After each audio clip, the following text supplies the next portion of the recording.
Number 3. George Hubbard Greenshields II. Guavaween was an annual Latin-influenced Halloween-themed festival celebrated in Tampa, Florida, particularly in the historic Ybor City district. For decades, it was held on the last Saturday of October. In 1989, it was held on October 28th. That year, 30-year-old George Hubbard Greenshields II attended the event. Greenshields was an Army veteran.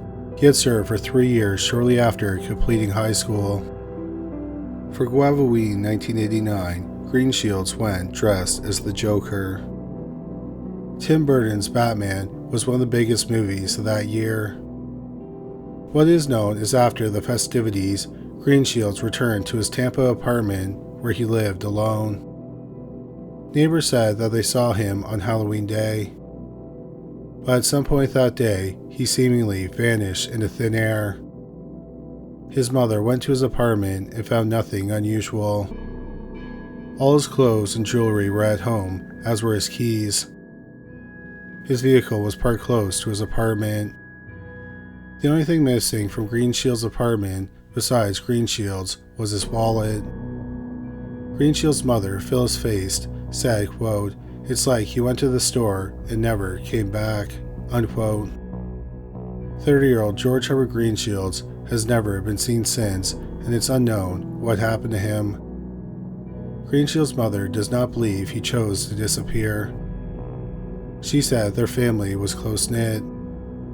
He had an older brother. Greenshields' father died when he was 15. His mother does not think he would leave and never talk to them again. At the time of his disappearance, Greenshields was on probation. 2 years earlier, in 1987, he was sentenced to 3 years of probation. He had been arrested for having Valium without a prescription. The judge didn't enter a formal verdict, provided that Greenshields completed his probation without a problem. Greenshields regularly checked in with his probation officer.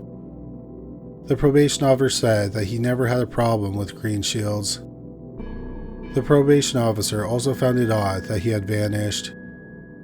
He said it'd be surprising if he absconded because of his probation, because he had been doing everything right and he was near the end of his probation. Initially, the police did not take Greenshields' disappearance seriously. They told Greenshields' mother that he was a 30-year-old man, and if he wanted to disappear, he could. So the police did not investigate his disappearance. His mother ended up hiring a private investigator. The private investigator spent 3 months, and they found no trace of Greenshields.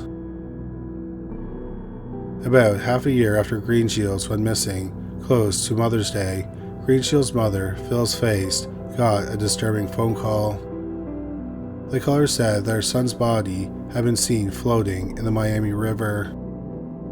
She received a similar call around October 1st, 1990, which was Greenshields' 31st birthday. It's unknown if the phone calls are connected to Greenshields' disappearance or if they were just cruel pranks. In the past 26 years, no trace of George Hubbard Greenshields has been found. It's unknown what happened to him. His mother says she hopes he is still alive.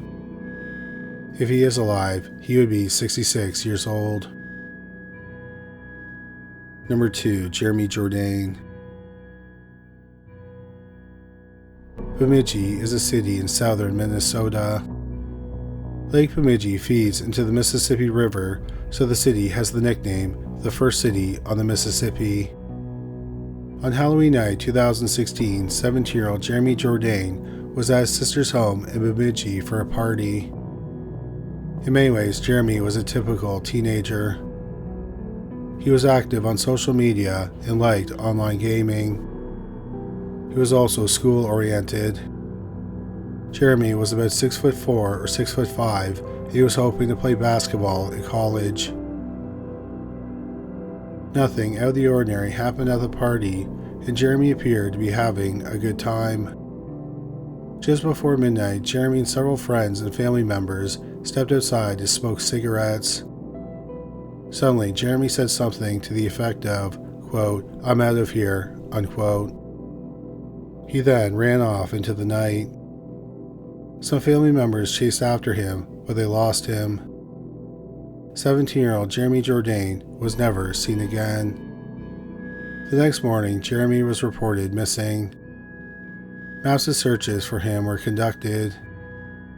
The police used dogs and they followed his scent for a few blocks. But then they lost his scent. It's suspected that the scent was lost because Jeremy had gotten into a vehicle. No other trace of Jeremy has ever been found. No one knows why he bolted from the party. The police have said they do not consider Jeremy to be a runaway. Jeremy Jourdain's disappearance is similar to one that happened nearly 5 years to the day of his disappearance. On October 21, 2021, 6-year-old Nevaeh Kingbird had friends over to the home she shared with her mother in Bemidji.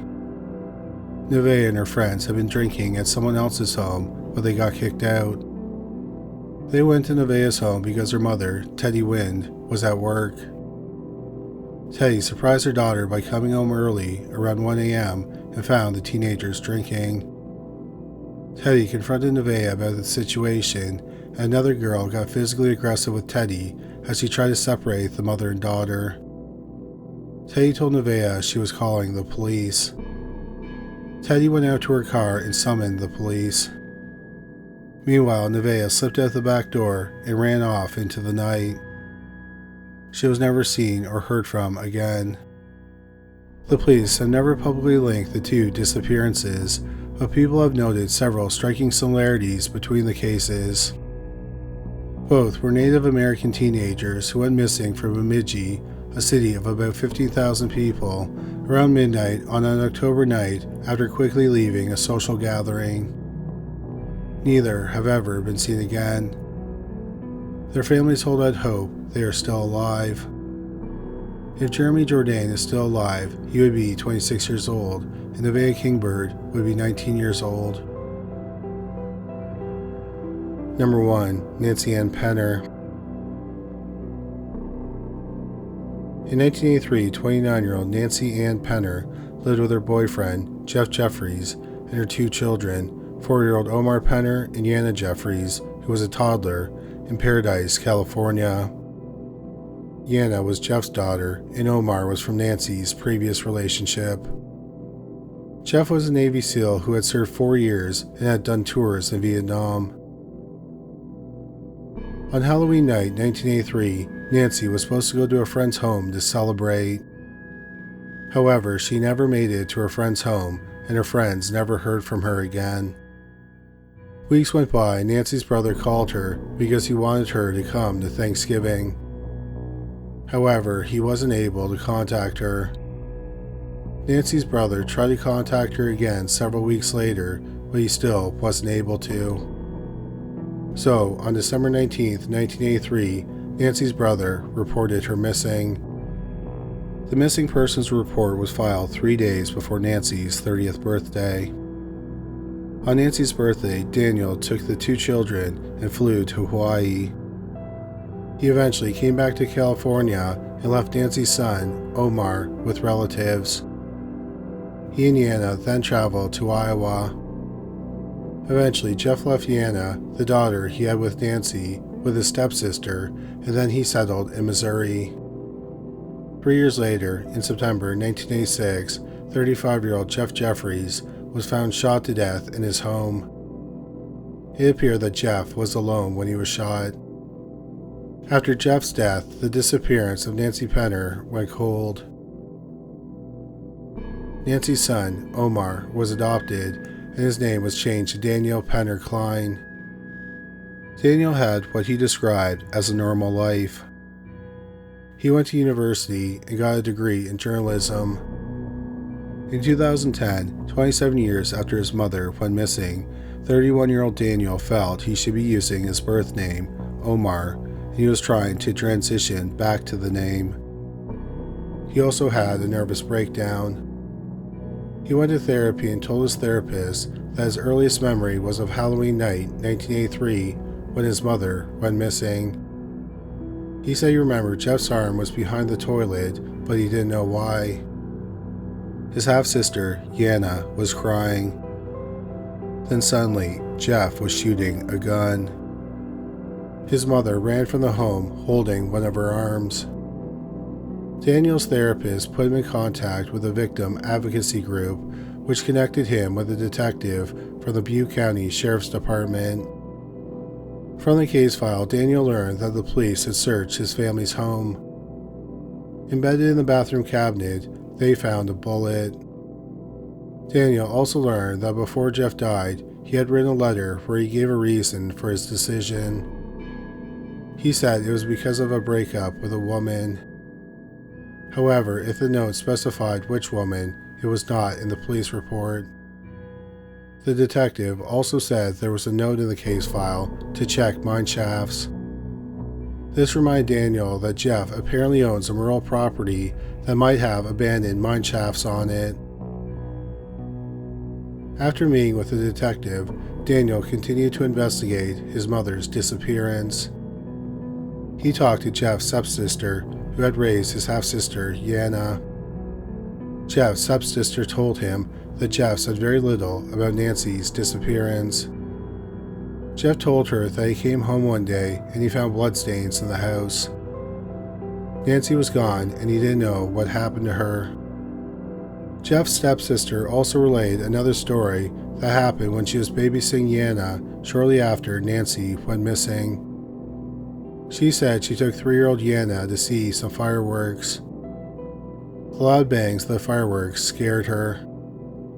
She covered her ears and screamed at the top of her lungs.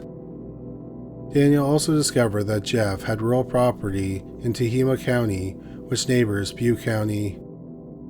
Jeff had owned it with Nancy and another man. The other man still owned the land. Daniel spoke to him and asked him if there were any mine shafts on the property, and he said there wasn't. Daniel also asked if his mother's body might have been hidden somewhere on the property. The man did not think so because the terrain was too rough. It would have been too much trouble to transport the body there. He said at the time the only way to access the property was to do it on horseback. Daniel noted that his mother did own a horse. The landowner also said he had been developing the land in the 27 years since Nancy went missing, and he has not found anything unusual. Daniel and the police eventually had a cadaver dog brought to the area. The dog indicated there might be human remains on the property. The area was searched and nothing was found. During Daniel's investigation, he learned some surprising things about his mother and de facto stepfather. Nancy liked to drink and had developed a cocaine habit. Daniel also learned that his mother had a temper. There was an occasion where Nancy shot out the tires of Jeff's truck. The man who owned the land with them told Daniel that Nancy had attacked a former boyfriend with a knife. Jeff was also abusing cocaine. The couple was growing marijuana on their property. Daniel had always thought that Jeff Jeffries was just a bad guy who murdered his mother. However, from everyone he talked to, including his half-sister, Daniel learned that Jeff was a decent man.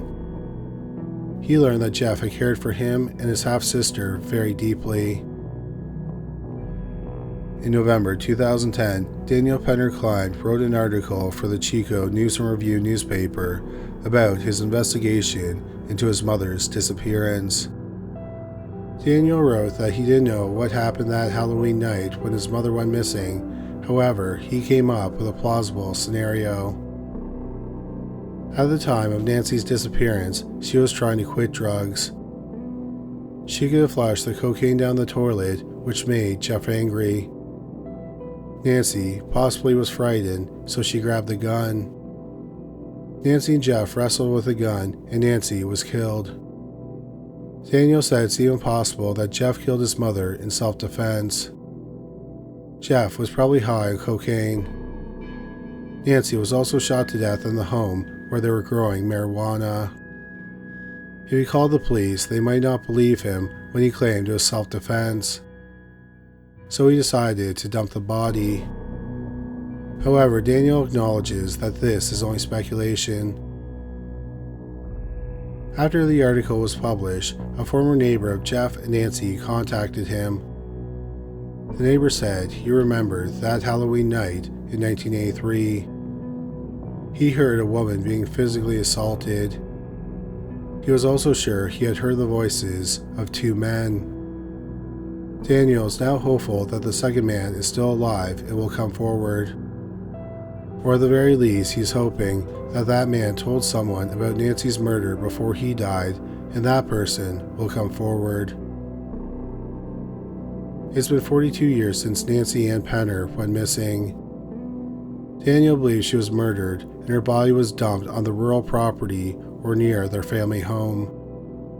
Daniel has also given investigators a sample of his DNA, which was inputted in the national databases. So if his mother's remains are found and the DNA is uploaded to one of those databases, investigators will be notified of the match. In the off chance Nancy is alive, she would be 71 years old. Thank you so much for watching today's video. If you enjoyed it, we'd really appreciate it if you subscribed. Also, don't forget to watch our shorts on YouTube, Instagram, and TikTok. Once again, thank you for watching.